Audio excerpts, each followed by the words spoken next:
Liberté de choisir. Solitude. Frustration. Épanouissement. Injustice. Sécurité. Gâchis. Prévention. Souffrance. Douleur. Traumatisme. Dialogue. Bonheur.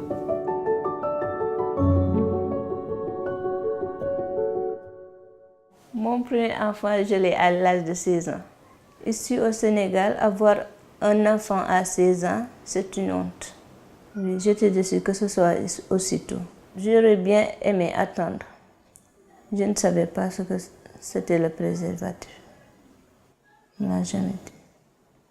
Lorsque j'étais enceinte, c'est ma mère qui m'a dit que j'étais enceinte. Je ne savais pas.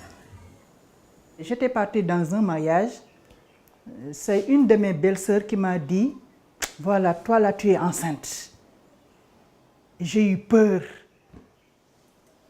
C'était un samedi. Et le lundi, je suis partie au poste de santé. J'ai vu la sage-femme. Elle m'a dit, voilà, tu es enceinte. J'ai fait effectivement un test de grossesse pour savoir que j'étais enceinte. Oui, ça s'est passé de manière standard. Prise de sang que j'ai faite à mon retour de déplacement, je n'ai pas pu le faire avant. Je l'ai appris par les règles, puisque quand j'ai raté mes premières règles, j'étais partie à l'hôpital, subitement. Après, on m'a dit que oui, j'étais enceinte. J'ai eu 2 fausses couches avant la première bébé, puisque je ne savais pas que quand on est enceinte, il faut faire doucement tout ça. Je ne savais pas porter plus de 10 kilos, tout ça. Je ne savais pas. Si on m'avait expliqué, peut-être que ça ne va pas arriver. Mais je l'ai su un peu tard. J'aurais aimé qu'on me fasse des explications, surtout lors des échographies. Tu es là, allongé, on prend un appareil, on fait ceci, il y a l'ordinateur, hein? Tu vois à peine, tu ne sais pas ce qui se passe. J'ai eu ma première grossesse à 29 ans. À ce moment-là, on était en Roumanie. On n'a pas commencé tout de suite dans une clinique privée, mais on s'approchait aussi vers l'hôpital public.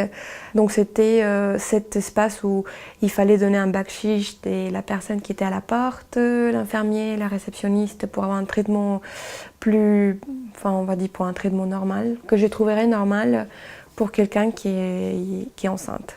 On a décidé d'aller à Bucarest, la capitale de Roumanie, pour faire les suivis de ma grossesse. C'est-à-dire, c'était environ 300 km, 3 heures de route pour arriver à la capitale, pour pouvoir faire suivre ma grossesse. J'allais à pied faire mes visites prénatales. C'était juste à côté. Je n'ai jamais demandé à mon mari d'aller là-bas, à l'hôpital. Puisque d'habitude, j'ai l'habitude d'aller toute seule là, puisque pour moi, c'est notre affaire de femme. Pour aller jusqu'au centre de santé, j'ai marché avec ma tante 30 minutes pour accoucher. Dès que j'ai mal, je m'arrête.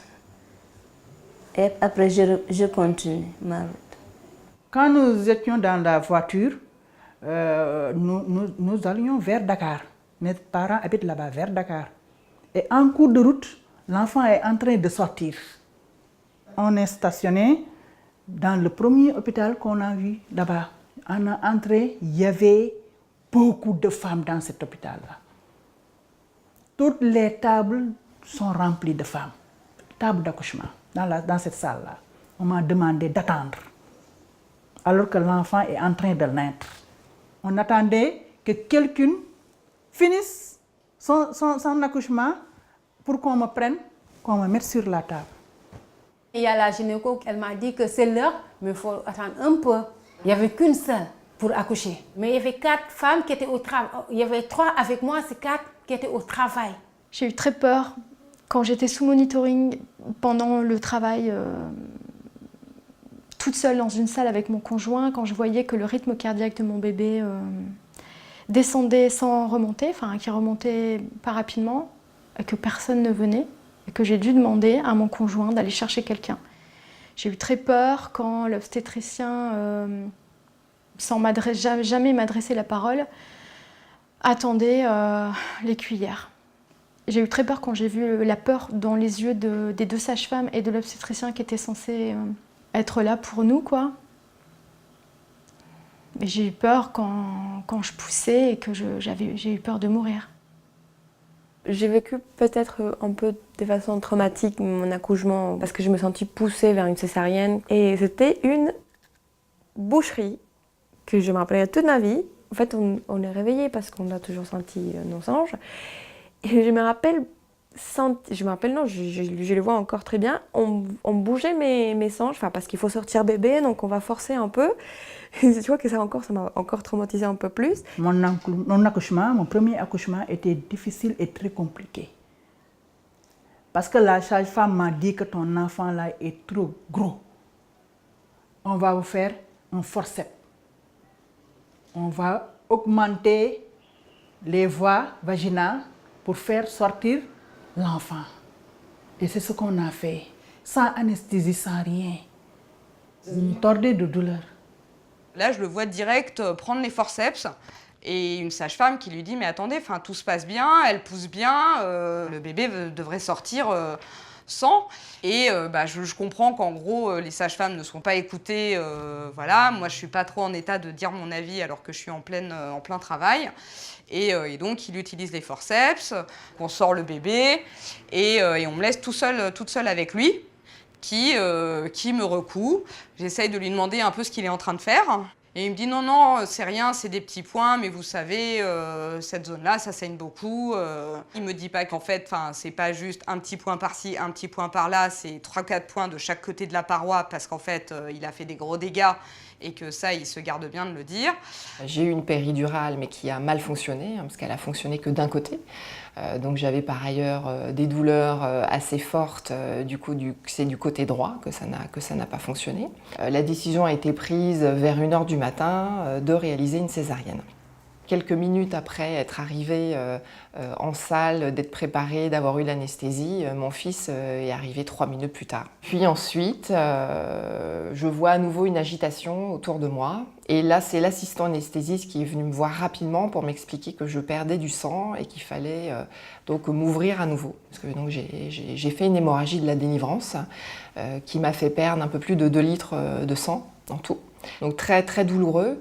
Donc, j'ai appris a posteriori par mon mari qu'il n'avait eu aucune information pendant ces 2 heures d'opération. Il est resté à l'extérieur. Il a cru que j'étais entre la vie et la mort. J'étais toute seule pendant l'accouchement. Le lendemain, je suis rentrée chez moi et ils m'ont donné rendez-vous, moi et le bébé, parce qu'ils m'ont dit que j'ai pas mal. On m'a rien expliqué. On m'a donné aucune réponse. J'arrivais plus à me lever, j'avais de l'incontinence, je suis même tombée dans... Elles m'ont forcé à me lever, je suis tombée dans les pommes. Elles étaient à 4 pour me soulever. Moi, j'ai demandé qu'on me le garde 1 heure. Parce que j'en pouvais plus, que j'avais besoin de me reposer, que j'avais besoin de me reconcentrer sur moi, de me rassembler, quoi. Et on m'a répondu « Ah mais non, normalement, on le fait pas, ça. C'était juste 1 heure, quoi, pour faire le point, vous voyez ?» J'ai eu beaucoup de culpabilité en fait, de la part du personnel médical, de la part des sages-femmes, de la part des puéricultrices qui en fait ne comprenaient pas pourquoi je ne pouvais pas m'occuper de mon fils. Et en fait, ça semblait assez évident que je ne pouvais pas m'en occuper, je ne pouvais même pas me lever. Et pour autant, j'avais ces messages par rapport au fait de le garder la nuit, ce qui n'était pas possible, au fait que je ne puisse pas l'allaiter parce que je n'étais pas en condition physique pour le faire et qu'il y a eu un refus catégorique de l'équipe médicale que j'allaite compte tenu de mon état. Mais pour autant, on m'en reparlait tous les jours. Je suis restée là-bas pendant 5 jours. Juste après l'accouchement, on m'a mis sur une chaise roulante. On m'a poussée avec mon bébé dans une grande salle. Il y avait beaucoup de lits, avec beaucoup de bébés. J'ai demandé à une personne là-bas qui travaille là-bas, je me couche où? Elle m'a dit, ici il n'y a pas assez de place, hein. Vous mettez au sol, ce sont les bébés qui sont sur le lit. J'ai senti qu'une fois on avait accouché, on prend moins de soin de nous. Donc où il y avait une infirmière qui rentrait bébé dans la chambre sans me prévenir. C'est des personnes qui sont dans le jour à jour dans leur travail, je peux comprendre, peut-être c'est fatigant, mais je crois qu'ils ont oublié peut-être cette partie qu'on est des patients, on n'est pas des produits. Et après, pendant l'accouchement, c'est simplement ce à quoi on s'attache, j'ai l'impression, c'est à ce qu'il n'y ait pas de mort, quoi.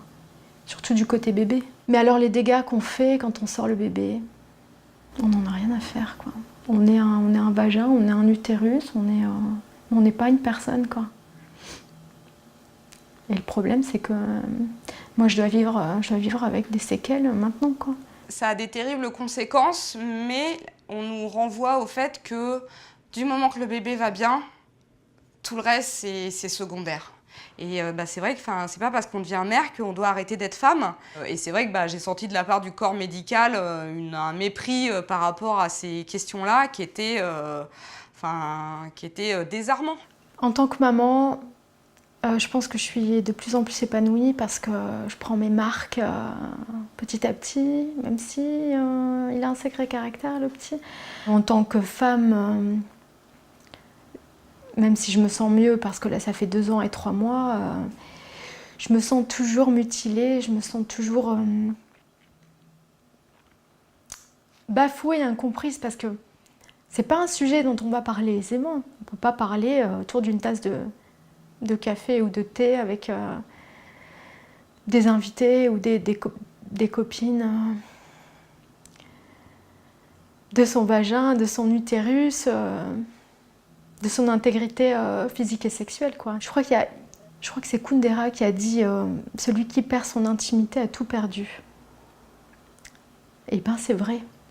Il faut être consciente lorsqu'on est enceinte que l'accouchement peut mal se passer. Dans la plupart des cas, ça se passe très bien, mais garder à l'esprit cette possibilité, non pas pour en avoir peur et être angoissée, mais simplement être prête psychologiquement à pouvoir ne pas être dans les meilleurs états pour accueillir son enfant.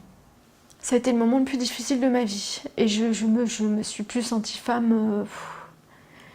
Et donc après, il faut se reconstruire et c'est compliqué dans cette société justement où on n'écoute pas.